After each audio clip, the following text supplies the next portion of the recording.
Salam əziz izləyicilər.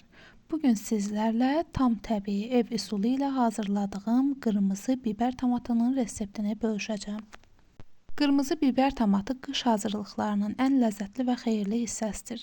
Təbii üsulla hazırlanan bu tomat xörəklərə həm gözəl iştah açan qırmızı rəng, həm də özünə məxsus zəngin dad qatır. Mən isə əvvəlcə qabımı götürüb həyətə tərəvəzliyə gedirəm. Öz əllərimizlə yetişdirdiyimiz bu bol vitaminli təptəzə qırmızı biberlərdən yığmağa başlayıram. Yığıb bitirdikdən sonra onları bol su altında tək-tək yaxşıca yuyuram ki, tozdan, torpaqdan təmizlənsin.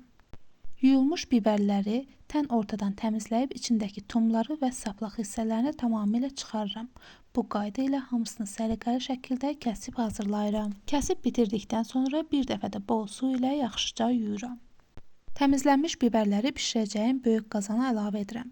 Üzərinə azca su töküb qapağını bağlayıram və gur ocağın üzərində yumşalana qədər bişirməyə qoyuram.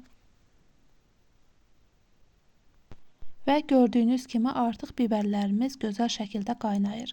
Yaxşıca yumşalana, öz suyunu buraxana qədər bişməyə davam edir. Biberin yaxşıca bişməyini yoxlamaq üçün qaşıqla yoxlayıram.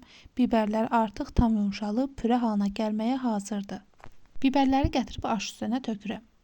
Aş üstünə tökdüyüm biberlər yumşalandan sonra artıq suyunu süzürəm.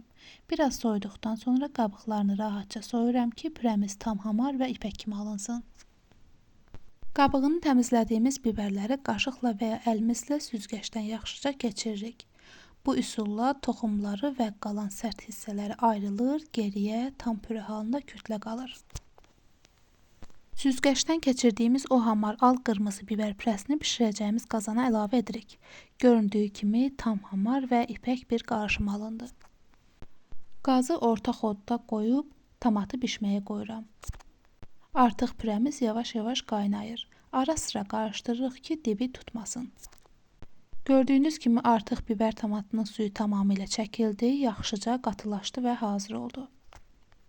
Və budur. Biber tomatı tam hazırdır.